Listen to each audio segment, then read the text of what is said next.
하나님 앞에 예배 드리시겠습니다.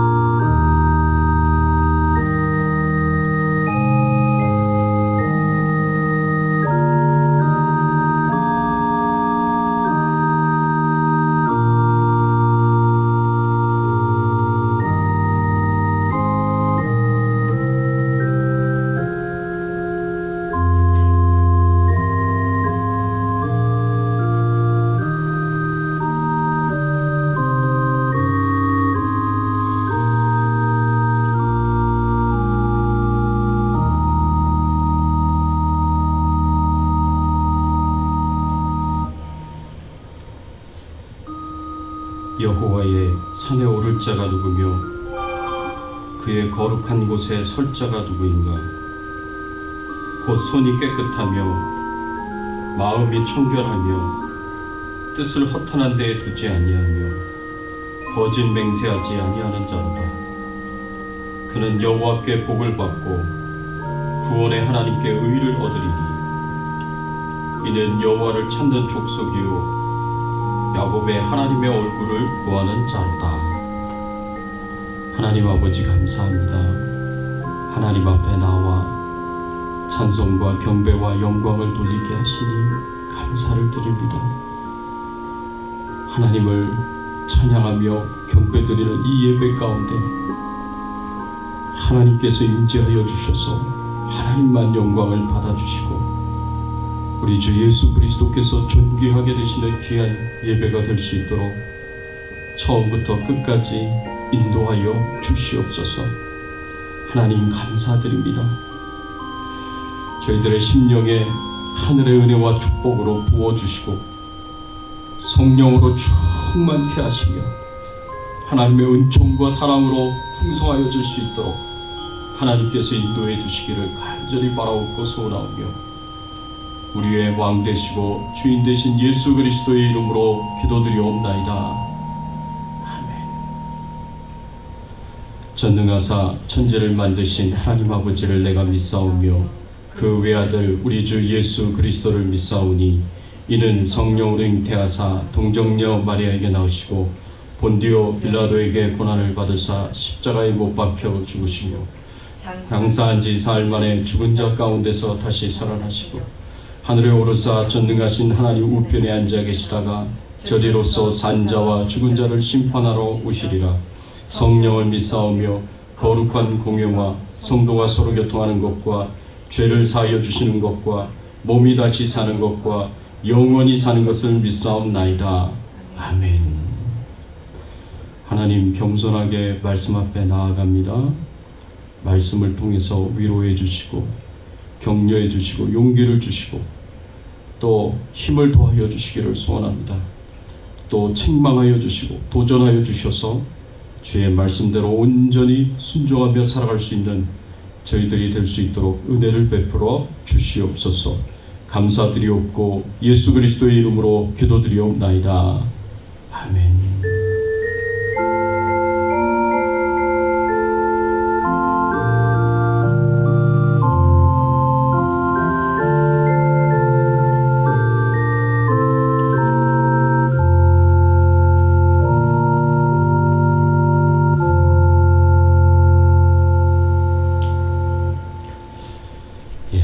찬양 드리겠습니다. 31장 찬양하라 복되신 구세주 예수 찬양 드립니다.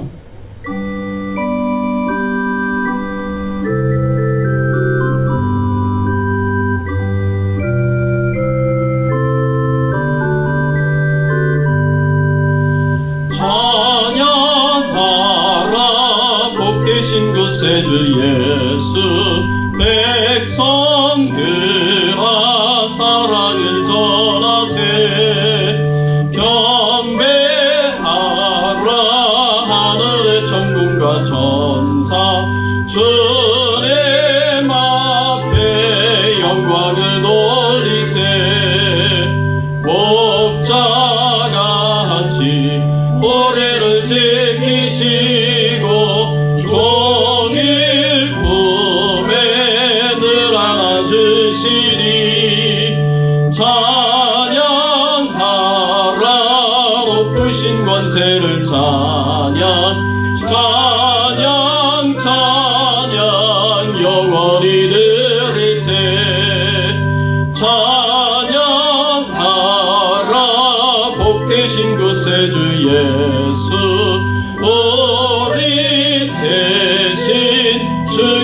당했네. 구주 예수 영원한 구원의 소망 경배하며 겸손히 절하세. 찬양하라 우리 주 지신 예수, 그의 사랑 한없이 크셔라. 찬양하라 높으신 권세를 찬양, 찬양, 찬양 영원히 들으세. 찬양하라 복되신 그 세주 예수, 천사들아 즐겁게 찬양해. 구주 예수 영원히 다스리시니 멸려가를 주 앞에 드리세. 구주 예수 세상을 이기시고 영광 중에 또다시 오시리. 찬양하라 권세를 찬양, 찬양, 찬양 영원히 들으세.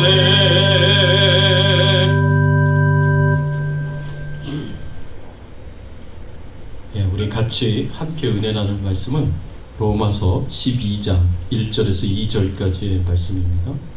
하나님의 뜻이 무엇인지 분별하라 라는 제목으로 우리가 함께 은혜 나누기를 원합니다. 우리 두 절의 말씀 같이 봉독해 올리겠습니다. 함께 봉독합니다. 그러므로 형제들아, 내가 하나님의 모든 자비하심으로 너희를 권하노니 너희 몸을 하나님이 기뻐하시는 거룩한 산 제물로 드리라. 이는 너희가 드릴 영적 예배니라. 너희는 이 세대를 본받지 말고 오직 마음을 새롭게 함으로 변화를 받아 하나님의 선하시고 기뻐하시고 온전하신 뜻이 무엇인지 분별하도록 하라. 아멘. 우리가 어떻게 하나님의 뜻을 분별할 수 있겠습니까? 우리가 어떻게 하나님의 뜻을 분별해야 하겠습니까? 오늘 본문의 말씀은 사도 바울이 예수님을 믿는 하나님의 백성들에게 하나님의 선하시고 기뻐하시고 온전하신 뜻이 무엇인지 분별하라고 그렇게 가르치고 권면하고 명령하고 있는 이 말씀을 볼 수가 있습니다. 여기서 분별하라는 단어는요, 굉장히 중요한 단어입니다. 이 성경에서 중요한 단어인데 특별히 사도 바울이 자주 쓰는 그런 단어입니다. 헬라어로는 도키마조라는 단어인데 이 단어가 여러 가지 의미로 해석이 됩니다. 어떤 의미로 해석이 되냐? 시험하다, 인정하다, 증명하다, 확인하다, 확증하다 라는 이런 의미로 해석이 됩니다. 그래서 하나님의 뜻이 무엇인지 시험하여 확인하고 증명하라 라는 그런 의미의 말씀으로 우리가 생각해 볼 수가 있습니다. 우리가 어떻게 하나님의 뜻을 분별할 수 있습니까? 우리는 하나님의 뜻을 우리의 삶 속에서 실천하고 경험함으로 하나님의 뜻을 분별할 수가 있습니다. 사도 바울은 이 도키마조라는 단어를 굉장히 많이 사용했는데 고린도 전서 3장의 말씀에서 보면 이 건축이라는 이미지를 가지고 그렇게 설명하는 것을 볼 수가 있습니다. 그래서 교회의 기초가 바로 예수 그리스도입니다. 고린도 교회 성도들에게 예수 그리스도의 십자가의 복음을 전하고 그 예수 그리스도의 복음이 교회의 기초가 되어서 그 위에 건축을 하는 그런 이미지로 말씀을 전하고 있습니다. 우리 성도님들은 각자 신앙생활에서 또 교회에서 하는 그런 신앙생활에서 예수 그리스도가 우리의 신앙의 기초가 됩니다. 그리고 우리 각 사람은 그 위에 집을 짓게 되어 있습니다. 신앙의 집을 짓게 되어 있습니다. 개인의 신앙생활에서도 교회에서의 신앙생활에서도 우리는 이 신앙의 집을 지으면서 그렇게 이제 살아가게 되는데, 어떤 집을 짓느냐, 이게 굉장히 중요하다고 우리에게 가르쳐주고 있습니다. 금이나 은이나 보석으로 된 집을 짓느냐, 아니면 나무나 풀이나 짚으로 된 집을 짓느냐, 이게 차이가 있다라고 그렇게 가르치고 있고 교훈해주고 있습니다. 그래서 고린도전서 3장 12절 13절의 말씀에 보면, 만일 누구든지 금이나 은이나 보석이나 나무나 풀이나 짚으로 이 터 위에 세우면 각 사람의 공적이 나타날 터인데 그날이 공적을 밝히리니 이는 불로 나타나 그 불이 각 사람의 공적이 어떠한 것을 시험할 것임이라. 여기서 시험한다 그랬습니다. 이 불시험을 이야기하는데, 사람들은 누구나 다 자기 신앙의 집을 짓게 되어 있습니다. 그 신앙의 집이 뭘로 되어 있느냐, 금이나 은이나 보석으로 되어 있느냐, 아니면 나무나 풀이나 짚으로 되어 있느냐, 이 차이가 있다라고 우리에게 가르쳐주고 있습니다. 그래서 사도 바울이 고린도전서 3장 10절의 말씀에 보면 이렇게 가르칩니다.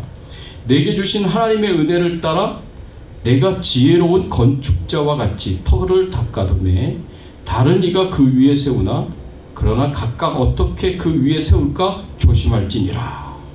사도 바울이 전한 예수 그리스도의 십자가의 복음 위에 고린도 교회 성도들과 아볼로가 함께 협력하여서 거기에 신앙의 집을 짓게 되는데, 그 위에 예수 그리스도라는 터 위에 신앙의 집을 어떻게 세울 것이냐, 굉장히 조심해서 세우라고 그렇게 가르쳐주고 있고 교훈해주고 있습니다.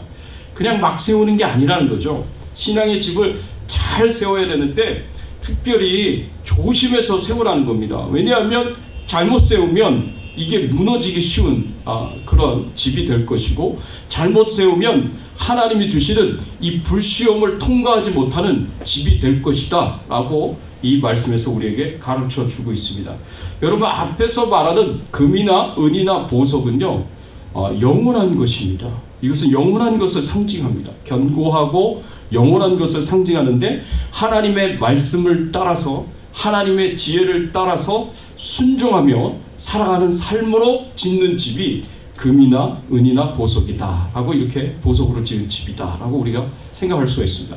그 뒤에 나무나 풀이나 짚은요, 한시적인 것을 의미합니다.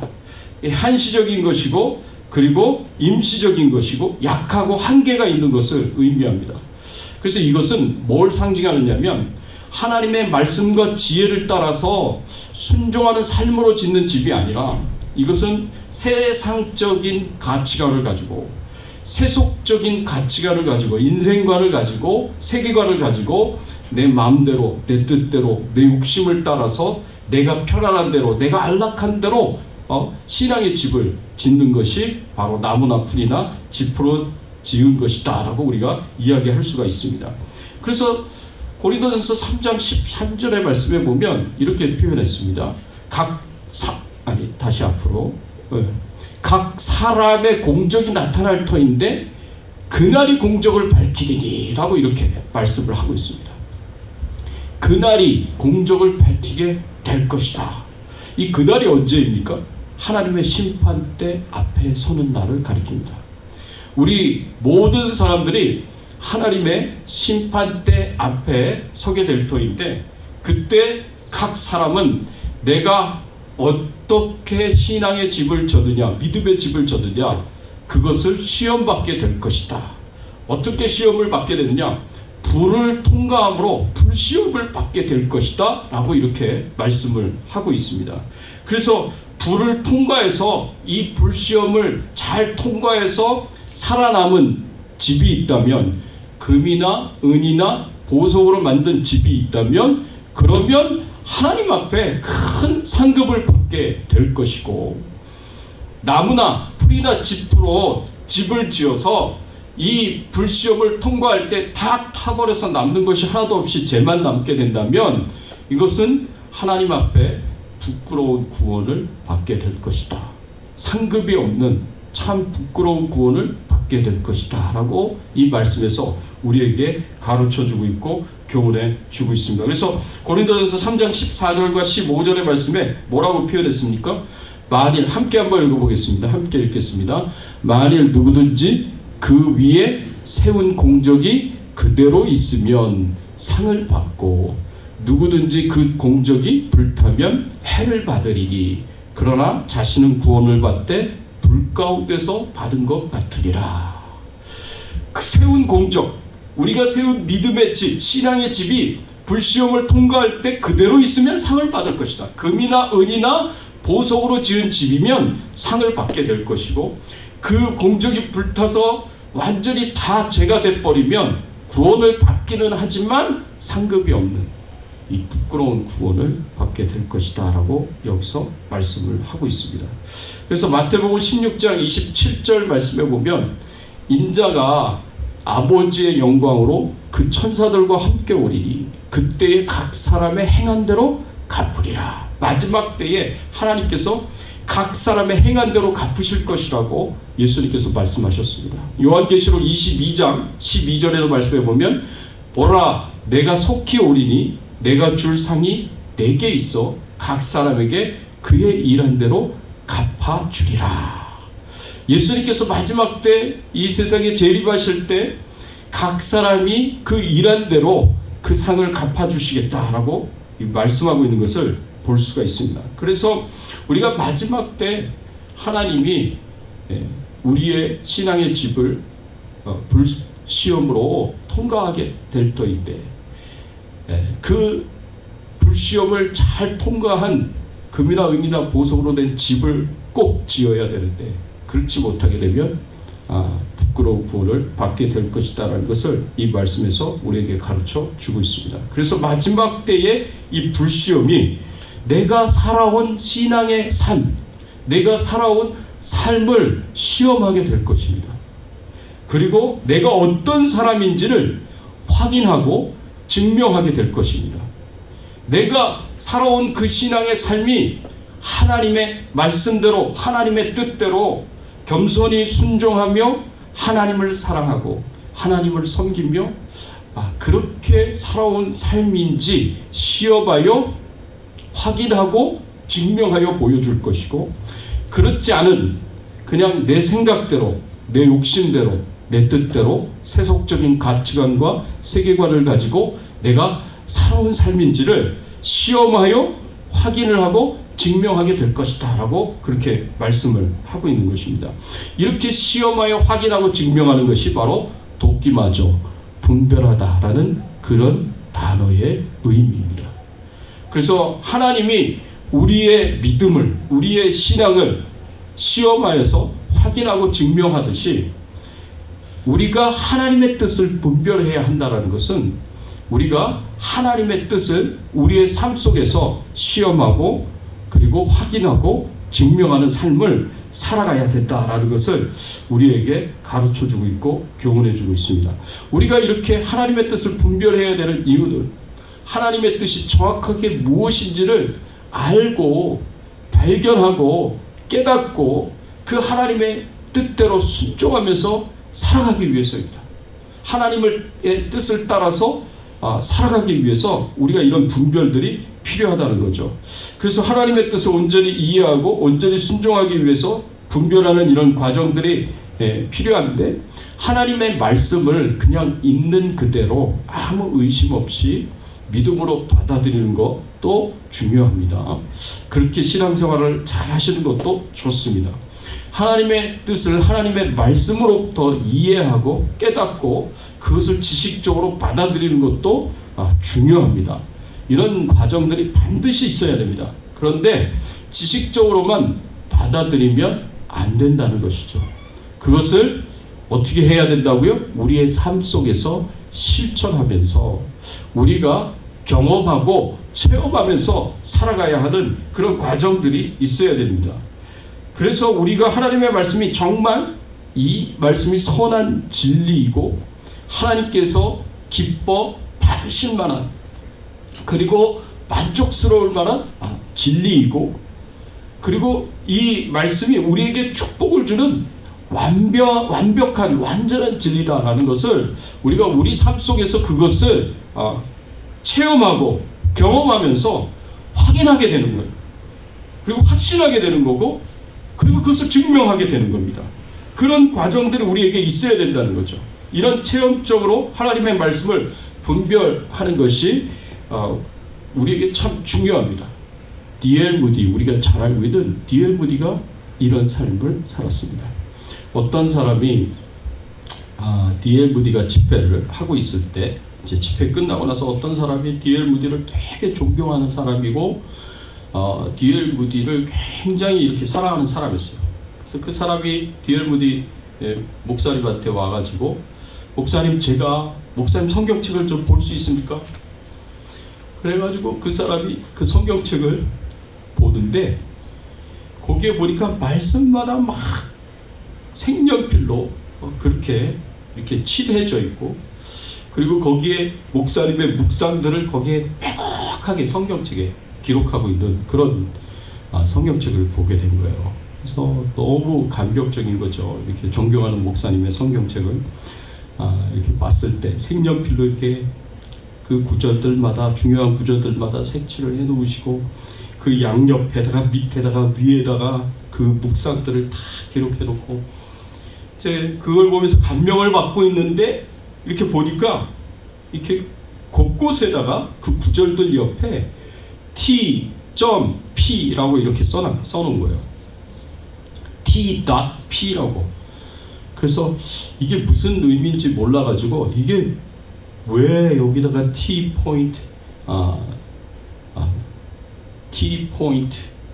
P라고 이렇게 써놓으셨습니까? 라고 이렇게 물어봤습니다. 그랬더니 그 D.L. 무디 목사님이 이런 말씀을 하시는 거예요. 예, 이 말씀은 제가 실험을 해봤더니 사실이라고 증명이 됐기 때문에 그렇게 써놓은 겁니다. Tried and proved. 이렇게 자신이 실험을 했어요. 이 말씀들을 지키려고 노력했고 실천을 했어요. 그랬더니 정말 그렇구나. 정말 이 하나님의 말씀이 사실이구나. 이 하나님의 말씀이 증명이 되었다라고 그렇게 생각되는 부분, 자신의 삶 속에서 실천하고 경험해서 확인한 그 말씀을 T.P라고 그렇게 그 말씀들 옆에다가 그렇게 기록을 했었던 것입니다. 그래가지고 창세기서부터 계시록까지 어느 말씀, 어느 구절이든 우리가 적용할 수 있다라고 생각하고 우리의 삶 속에서 적용을 해서 그렇게 확인한 증명된 그런 말씀들을 D.L. 무디 목사님은 많이 가졌던 것입니다. 그렇기 때문에 그렇게 확신을 가지고 복음을 전하는 유명한 훌륭한 전도자가 될 수 있었습니다. 여러분, 우리들도 마찬가지예요. 우리들 신앙생활을 하면서 여러분들이 설교 말씀을 듣고 성경 공부하면서 많은 말씀들을 알 수가 있습니다. 그렇지만 그 말씀들이 내 삶 속에서 실천되지 않고 내 삶 속에서 경험되지 않고 그냥 지식으로만 남아든다면 이 말씀이 우리의 삶을 변화시키지 못합니다. 이 말씀대로 우리가 순종하면서 살아가야 되는데, 이 말씀이 지식으로만 있으면 이 말씀이 내 삶 속에서 살아있고 운동력 있는 말씀이 되어서 내 혼과 영과 골수를 찔러 쪼개고 내 죄악을 드러내서 내 죄악을 책망하고, 그리고 내가 그 죄악을 버리면서 변화된 삶, 새로운 삶을 살아가도록 그렇게 해야 되는데, 그냥 머릿속에 지식적으로만 담고 있으면, 내 삶 속에서 순종하는 그런 노력이 없으면, 그러면 그 말씀이 내 삶을 변화시키지 못하게 만드는 거죠. 내가 그것을 막는 거예요, 내 자신이. 그렇게 되면 내가 경험된 말씀이 없어요. 경험으로 실천해봐서 경험으로 내가 이것이 정말 진리구나, 이 진리가 선한 말씀이구나, 이 진리가 정말 우리에게 기쁨을 주는 말씀이구나, 이 진리가 정말 완벽하고 완전한 말씀이구나 라는 것을 우리가 알 수가 없는 거죠. 그냥 머릿속에 지식으로만 갖고 있게 됩니다. 그렇게 되면 확신에 큰 차이가 생기게 됩니다. 내가 확인하고 내가 확신하게 된 그런 진리의 말씀은 그 부분에 대해서 계속해서 어려움이 오고 문제가 올 때마다 이미 내가 확인했던 것이고 확신하고 있는 말씀이기 때문에 그런 어려움들을 말씀으로 잘 우리가 이겨나가고 극복해 나갈 수가 있어요. 근데 머릿속으로만 갖고 있으면 계속 실패하는 거죠. 계속 우리가 그 문제를 해결하지 못하는 것입니다. 그래서 사도 베드로도 이렇게 강력하게 말씀하고 있고 명령하고 있고 교훈해 줍니다. 베드로전서 2장 3절의 말씀에 보면 이런 말씀이 있습니다. 너희가 주의 인자하심을 맛보았으면 그리하라. 주의 인자하심을 맛보았으면 그리하라. 시편 34편 8절 말씀을 인용한 말씀인데 너희는 여호와의 선하심을 맛보아 알지어다. 그에게 피하는 자는 복이 있도다. 하나님이 선하신 분이심을 네가 삶 속에서 경험하고 체험해서 맛보아 알라고. 그리고 그것이 정말 우리의 삶 속에서 체험이 되었고 확인이 되었고 증명이 되었으면, 그래서 너희가 주의 인자하심을 맛보았으면 그리하라고 그렇게 말씀하고 있고 교훈해 주고 있는 것을 볼 수가 있습니다. 여러분, 사도 베드로는요 하나님의 선하심과 그 친절하심을, 그 사랑을 크게 경험한 사람이었습니다. 여러분, 우리가 잘 알다시피 사도 바울이 마지막 만찬에서 예수님에게 호언장담했었던 사람이었습니다. 어떻게 호언장담했었느냐? 사도 베드로가 모든 사람이 다 주를 버리고 떠날지라도 나는 절대로 주를 버리고 떠나지 않겠습니다 라고 이렇게 장담했었던 사람입니다. 그래서 예수님 앞에 약속을 했었던 사람입니다. 그런데 사도 베드로가 실제로는 어떻게 행동했습니까? 사도 베드로가 실제로는 그 약속을 지키지 못했어요. 자신이 장담한 대로 그렇게 행하지 못했습니다. 예수님이 잡혀갔을 때 대제사장의 집에까지 쫓아갔지만 나는 예수를 모른다고 3번 저주까지 하면서 맹세를 했습니다. 그래서 나는 예수를 모른다고 3번 부인을 한 거예요. 이렇게 하나님의 약속을 지키지 못했어요. 하나님 앞에서, 예수님 앞에서 자신이 한 맹세를 지키지 못했습니다. 그런데 부활하신 그 예수님을 만났을 때 베드로가 무슨 얼굴이 있어서 예수님 앞에 자신의 그 떳떳함을 드러내며 만날 수 있었겠습니까? 약속도 지키지 못했고 장담도 지키지 못했는데, 그런 자신을 예수님께서 책망하고 예수님께서 꾸짖고 그런 게 아니라 나는 이제 어부의 직업으로 돌아가야겠다 생각하고 갈릴리로 와서 고기를 잡는 그 베드로에게 나타나셔서 예수님께서 베드로를 위하여 아침을 준비를 하시고 베드로를 부르셔서 아침 식사를 같이 하십니다. 그리고 그 베드로에게 네가 나를 사랑하느냐 라고 물으시고, 베드로가 예수님을 사랑한다고 3번 물으시고 3번 대답을 하니까 예수님께서 내 양을 먹이라, 내 양을 치라, 내 양을 먹이라 라고 이렇게 말씀을 하시면서 다시 베드로에게 사역을 맡기시며 관계를 회복하시는, 사역을 회복하도록 하시는 그런 은혜와 축복을 베풀어 주셨습니다. 이게 얼마나 예수 그리스도께서 베드로에게 가지고 계셨던 정말 선하신 모습이었고, 그리고 인자하신 사랑의 모습이었습니다. 베드로는 그거를 경험하고 체험한 사람이에요. 하나님이, 예수님이 자신에게 얼마나 사랑으로 대하셨는지, 인자하심과 친절함으로 대하셨는지, 예수님께서 자신에게 나타나셔서 손가락질하며 사실 모욕을 주신다고 하더라도 할 말이 없는 사람이 베드로였습니다. 그런데도 불구하고 예수님이 베드로에게 나타나셔서 손가락질 안 하세요. 책망하지 않으세요.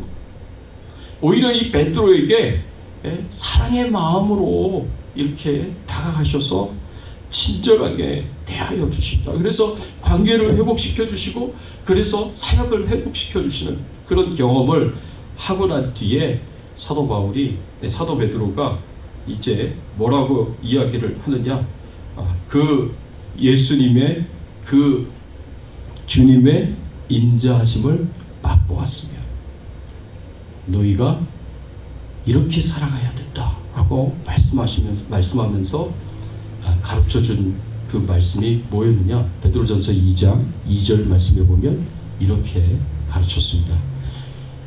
2장 3절에 너희가 주의 인자하심을 맛보았으면 그리하라 라고 했을 때 그 그리하라가 뭐였냐면 2장 2절 말씀에 갓난아기들 같이 순전하고 신령한 젖을 사모하라, 이 말씀인 거예요. 갓난아기들 같이 순전하고 신령한 젖을 사모하라. 이 갓난아기가 어머니의 젖을 사모하듯이 그렇게 그 간절한 심정을 가지고 메마른 심령을 가지고 그렇게 하나님의 말씀을 사모하라고 가르치고 교훈하고 있는 말씀을 이 말씀에서 우리에게 볼 수가 있습니다. 이것을 너무 뼈저리게 경험한 사람이 사도 베드로였습니다. 하나님의 말씀을 무시했던 자, 하나님의 말씀에 관심이 없었습니다. 하나님의 뜻에 전혀 관심이 없었던 자가 베드로였습니다. 그러니까 하나님의 뜻을 예수님께서 계속 말씀해 주시는데도 불구하고 그 하나님의 뜻을 알지 못했어요. 그것에 관심을 갖지 못했어요. 우리가 어디서 알 수가 있느냐면 예수님께서 베드로에게, 제자들에게, 사람들에게 잡히셔서 고난을 당하시고 십자가에 못 박혀 죽음을 당하시고 3일 만에 부활하리라 라는 말씀을 주셨습니다. 예수님의 십자가의 죽음과 부활에 대한 그 말씀을 주셨어요. 그랬더니 베드로가 예수님을 그냥 불러서 한적한 곳으로 데려가서 예수님을 막 꾸짖었어요. 책망했어요. 주님, 그런 말씀 하시면 안 됩니다. 주님이 앞으로 이 이스라엘의 왕이 되셔서 이 이스라엘을 로마로부터 독립시켜야 하는 이 왕이 되셔서 할 일이 많으신데 어떻게 사람들에게 붙잡혀서 십자가의 죽음을 당하신다고 말씀하십니까? 그런 말씀하시면 안 됩니다 하고 막 예수님을 책망했어요. 그랬더니 예수님께서 뭐라고 말씀하셨습니까? 사단아, 물러가라. 너는 나를 넘어지게 하는 자로다. 네가 하나님의 일을 생각하지 아니하고 사람의 일을 생각하는도다 라고 베드로를 꾸짖으셨습니다. 여러분, 사도 베드로는요, 예수님께서 십자가의 죽음과 부활을 통해서 하나님의 뜻을 이루어야 된다, 우리를 구원하시는 하나님의 뜻을 이루어야 된다라는 것을 예수님께서 말씀을 하시는데도 불구하고 그것을 인정하지 않은 거예요. 그것을 받아들이지 않은 거예요. 그렇게 이해하고 싶지 않은 겁니다. 그 말씀에 순종하고 싶지 않은 거예요.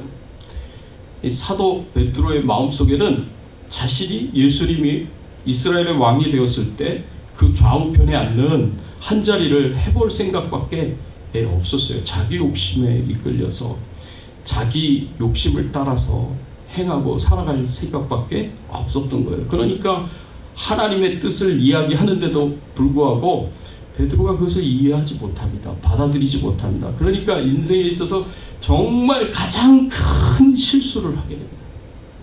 그게 예수님을 모른다고 3번이나 저주하며 맹세하면서 부인한 것이었습니다.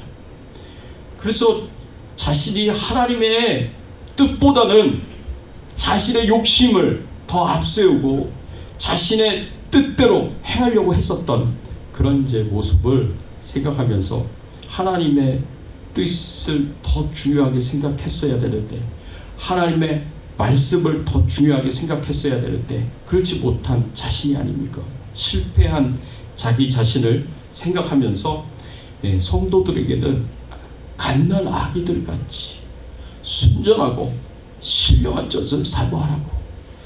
나는 실패했지만, 그래서 나는 참 부족하고 연약한 자지만 여러분들은 그렇게 사시면 안 됩니다.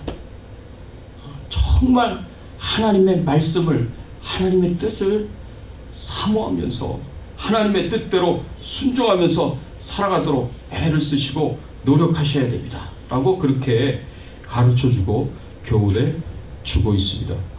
사도 베드로는 자신의 인생을 통해서 하나님이, 예수님이 얼마나 인자하신 분이신지, 사랑의 하나님이신지를 깨달아 알았습니다.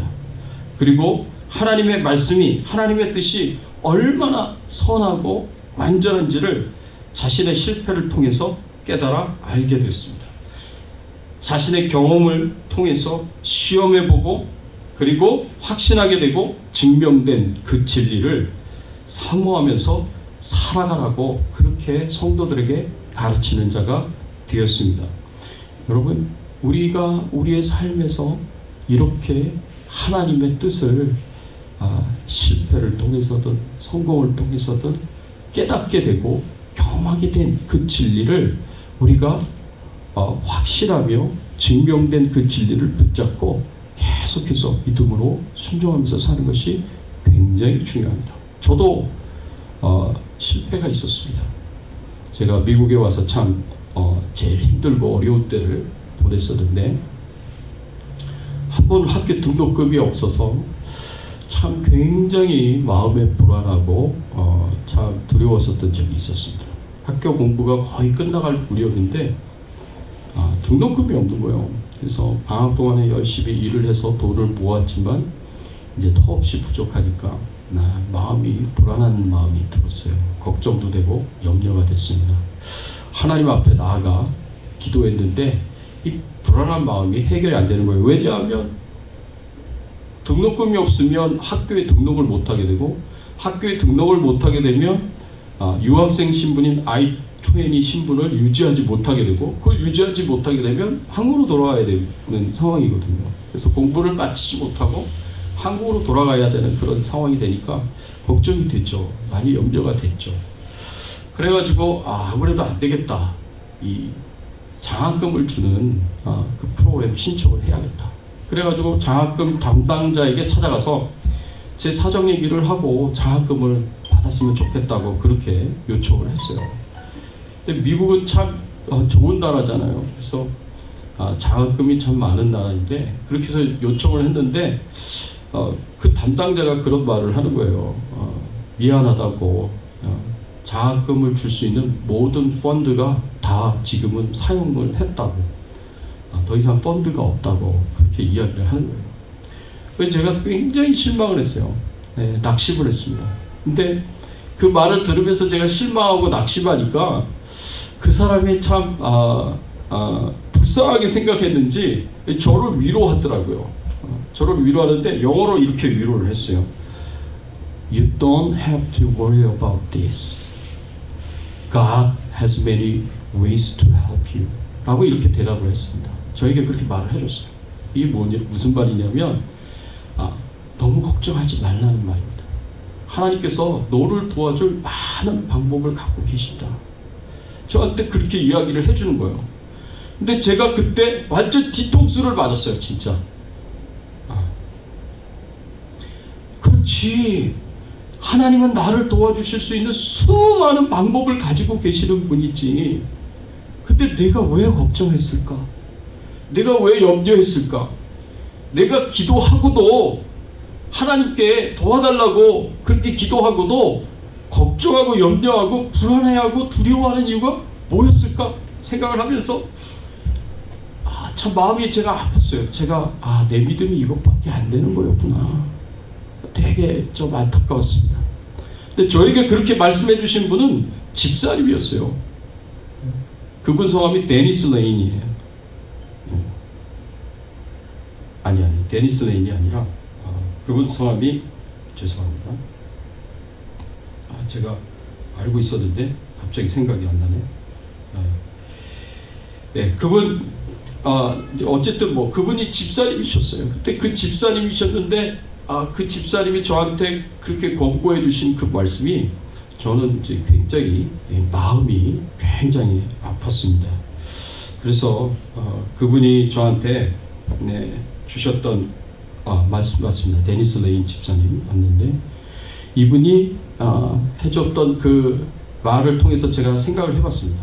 제가 항상 암송하고 있고 좋아하는 말씀이 아무것도 염려하지 말고 오직 모든 일에 기도와 간구로 너희 구할 것을 감사함으로 하나님께 아뢰라. 그리하면 모든 지각에 뛰어나신 하나님의 평강이 그리스도 예수 안에서 너희 마음과 생각을 지키시리라. 맨날 암송하는 말씀이거든요. 좋아하는 말씀이거든요. 그런데 이게 제 머릿속으로만 있었지 삶 속에서 실천할 때는 이 말씀이 저에게 큰 힘이 되지 못했던 거예요. 그래서 제가 이렇게 살면 안 되겠구나 라는 생각을 갖게 되었고, 그때부터 저는 이제 마음에 결심을 했습니다. 하나님께서 나를 도와주신다. 하나님께서 내 문제를 돌봐주신다. 걱정하지 말자. 염려하지 말자. 믿음으로 이기자. 기도로 승리하자. 제 마음속에 결심하고 이렇게 외쳤어요. 제가 그렇게 마음이 좀 편안해지더라고요. 그래서 하나님의 말씀대로 순종해 보려고 그리고 애를 쓰고 노력을 했습니다. 그 뒤로 어려운 일들이 많이 있었죠. 경제적으로 어려운 일들도 많이 있었습니다. 그러나 그때마다 이때 제가 깨달았었던 그 사건을, 교훈을 생각하면서 내가 걱정하지 말자, 염려하지 말자, 말씀대로 아무것도 걱정하지 말고 오직 모든 일에 기도와 간구로 하나님께 아뢰자. 하나님께 기도하자. 그러면 하나님 나를 도와주실 것이다. 하나님 내 문제를 해결해 주실 것이다. 이런 믿음이 생기더라고요. 그래서 그때부터 계속해서 이 말씀 암송하면서 어려운 일이 있을 때마다 믿음으로 이겨나가고 기도로 이겨나가도록 노력했어요. 그랬더니 이 말씀대로 정말 역사하시더라고요. 제가 그렇게 해서 마음 평안한 가운데 하나님께 다 맡기니까 그때 2주도 안 돼서 그 데니스 레인 집사님이 저한테 다시 전화를 했어요.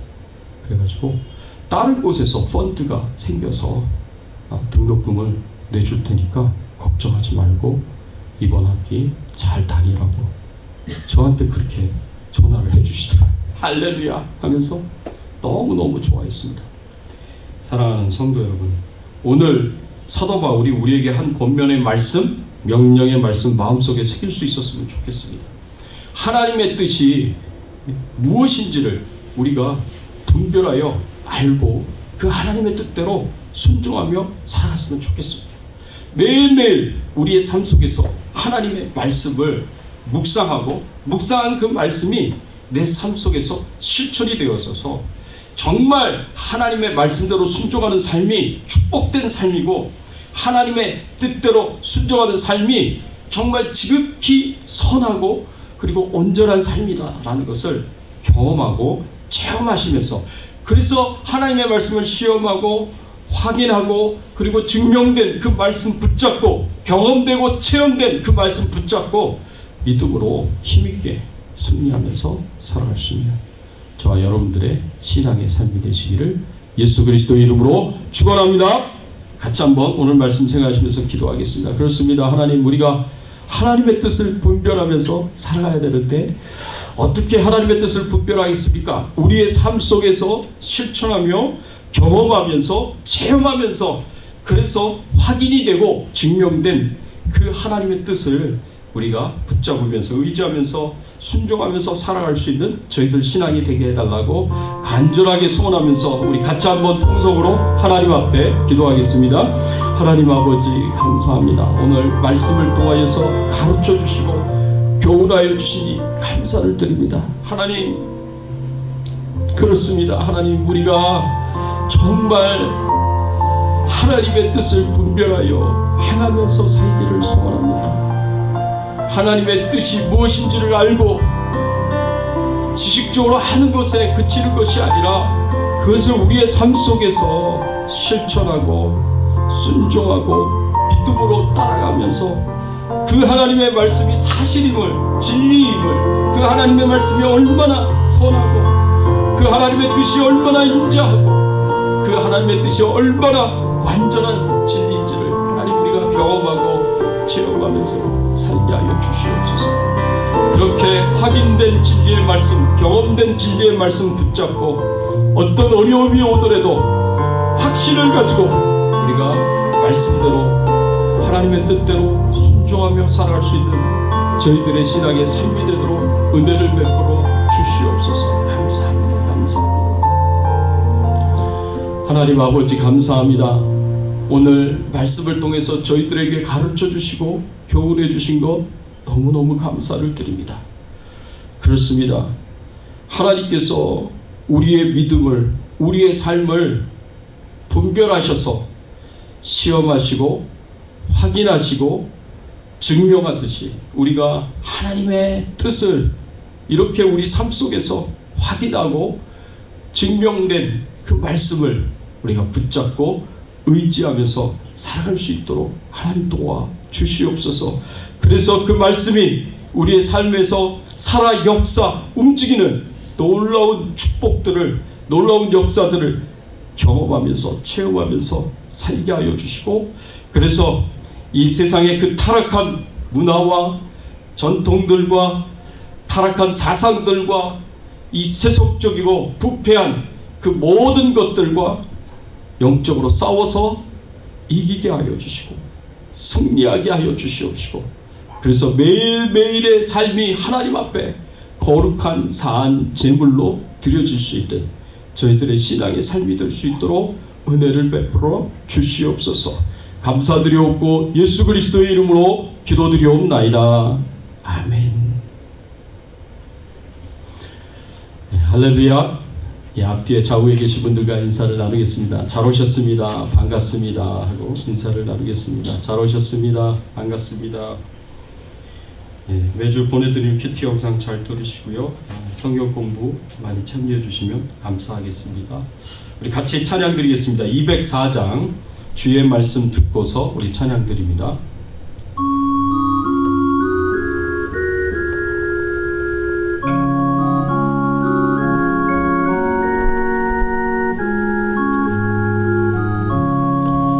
주의 말씀 듣고서 준행하는 자는 반석 위에 터닫고 집을 지은 같아. 비가 오고 물나며 바람 부딪혀도 반석 위에 세운 지 부러지지 않네. 잘 짓고 잘 짓세 우리 집 잘 짓세. 만세 반석 위에 나 우리 집 잘 짓세. 주의 말씀 듣고도 행치 않는 자는 모래 위에 터닫고 집을 지은 같아. 비가 오고 물나며 바람 부딪힐 때 모래 위에 세운 집 크게 부러지네. 잘 짓고 잘 짓세 우리 집 잘 짓세. 만세 반석 위에 나 우리 집 잘 짓세. 세상 모든 사람들 집을 짓는 자니 반석 위가 아니면 모래 위에 짓네. 우리 구주 오셔서 지은 상을 줄 때 세운 공로 따라서 영영상 벌 주리. 잘 짓고 잘 짓세 우리 집 잘 짓세. 만세 반석 위에 나 우리 집 잘 짓세. 하나님 아버지 감사합니다. 하나님께서 참으로 선하시고 기뻐하시고 온전하신 하나님의 뜻을 우리에게 알게 하여 주시고 우리가 분별하여 행할 수 있는 귀한 축복을 허락하여 주시니 감사를 드립니다. 예수 그리스도의 십자가의 은혜로 우리를 구원하여 주시고 모든 죄에서 용서하여 주시고 우리를 죄와 사망에서 건져주셔서 하나님의 자녀 삼아주시고 저 천국을 사모하며 저 천국의 상급을 사모하며 매일매일의 삶을 우리의 몸을 하나님이 기뻐하시는 거룩한 산 제물로 드리는 삶을 살게 하여 주시니 감사를 드립니다. 이 모든 것이 하나님의 은혜요 이 모든 것이 하나님의 축복임을 기억하고 하나님 앞에 예물을 드립니다. 하나님께 영광을 돌립니다. 감사의 고백을 드립니다. 하나님 기쁘게 받아주시옵시고 우리 성도님들의 심령 가운데 찾아가 주셔서 하나님께서 말씀으로 또 기도를 통하여서 위로하시고 격려하시고 용기를 주시고 힘을 더하여 주시옵소서. 그리고 성령으로 충만케 하시며 하나님의 풍성한 사랑과 인자하심으로 넘치도록 채워주시고 은총을 내려 주시옵소서. 하나님 질병 중에 연약한 가운데 있는 우리 성도님들을 치료하여 주시옵시고 코로나19 바이러스로부터 우리 성도님들의 그 가정과 가족과 후손들까지 다 안전하게 하여 주시옵시고 기도하고 하나님 앞에 부르짖고 간구하는 모든 제목들마다 하나님께서 응답을 주셔서 30배, 60배, 100배의 열매를 맺을 수 있도록 하나님 역사하여 주시옵소서. 하나님 간절하게 기도합니다. 전 세계 곳곳에서 하나님의 말씀과 복음을 전하시는 모든 선교사님들에게 위로와 격려와 용기를 주시옵시고 하나님께서 눈동자같이 지켜보호하여 주시옵시고 그 위험한 상황 가운데서도 힘있게 복음을 전하고 하나님의 말씀을 전하며 사명 감당할 수 있는 우리 선교사님들이 되게 하여 주시옵소서. 특별히 미얀마의 정수자 선교사님을 기억하여 주셔서 하나님의 눈동자같이 지켜보호하여 주시옵시고 질병 중에 연약한 가운데 투병생활하고 계시는 최규환 선교사님 속히 회복이 되게 하시고 건강하실 수 있도록 하나님께서 은혜를 베풀어 주시옵소서. 하나님 아버지여 우리 섬김의 교회 임상훈 목사님을 기억하여 주시옵시고 하나님께서 힘주시고 능력 주셔서 그 교회가 부흥할 수 있도록 축복해 주시옵소서. 감사드리옵고 모든 영광과 존귀와 찬송을 하나님 앞에 돌리오며 예수 그리스도의 이름으로 기도드리옵나이다. 아멘. 지금은 우리 주 예수 그리스도의 은혜와 하나님 아버지의 극진하신 사랑과 성령님의 감화감동 역사 충만하신 은총이 하나님이 주신 그 말씀이 하나님의 뜻이 얼마나 선하고 또 얼마나 온전하고 얼마나 인자한지 우리의 삶 속에서 실천함으로 깨닫고 확인하고 확신하고 증명되는 삶을 살기를 소원하는 모든 주의 백성들 머리 위에 그 가정과 자녀들과 생업과 기도 제목들 위에 주 백성 교회 위에 그리고 모든 선교사님들 위에 특별히 미얀마의 정수자 선교사님, 대만의 최규환 선교사님, 섬김의 교회의 임상훈 목사님 그 가정과 사역과 건강과 교회 위에 이제부터 영원토록 함께 계실지어다. 아멘.